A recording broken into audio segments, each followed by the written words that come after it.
നാടൻ മത്തി പൊരിക്കുന്നത് എങ്ങനെയാണെന്നാണ് ഞാനിപ്പോൾ കാണിച്ചു തരാൻ പോകുന്നത്. ഇതൊരു കുറച്ച് വ്യത്യാസമുണ്ട് ഇതിൻ്റെ മസാലയ്ക്ക്.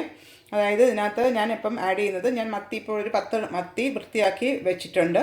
പിന്നെ ഒരു 5 അല്ലി ചുവന്നുള്ളി, 5 അല്ലി വെളുത്തുള്ളി, കുരുമുളക് പൊടി 1 ടീസ്പൂൺ, മഞ്ഞൾപ്പൊടി 1/2 ടീസ്പൂൺ, പെരുംജീരകം 1/2 ടീസ്പൂണ്, നല്ല ജീരകം 1/4 ടീസ്പൂണ്.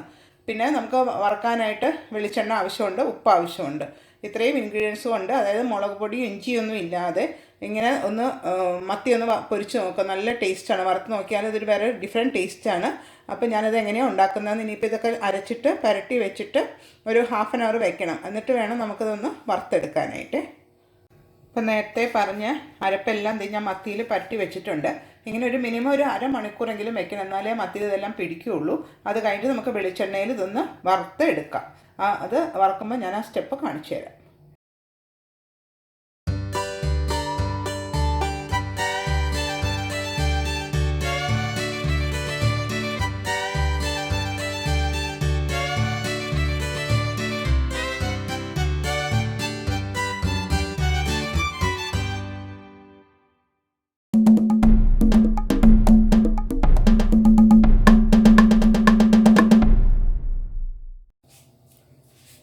നമ്മുടെ മത്തിയൊക്കെ ഇപ്പോൾ അരമണിക്കൂർ കഴിഞ്ഞു.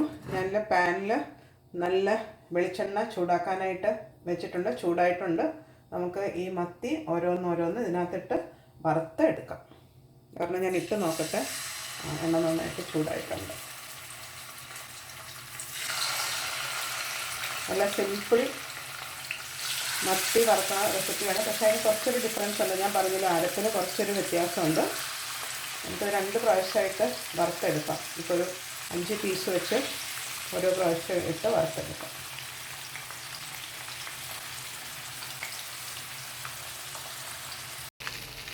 അപ്പോൾ ഞാൻ മീൻ വറുത്തതൊക്കെ ഞാൻ ഓരോ പ്ലേറ്റിലോട്ട് അതങ്ങ് എണ്ണയിൽ നിന്ന് മാറ്റി പ്ലേറ്റിലോട്ട് ആക്കി വയ്ക്കാൻ പോവുക. ഇനി അതൊരു പ്ലേറ്റ് പ്രസൻറ്റ് ചെയ്തിട്ട് എങ്ങനെയാണെന്നുള്ളത് കാണിച്ചു തരാം. നല്ല മത്തി വറുത്തത് നാടൻ രീതിയിൽ.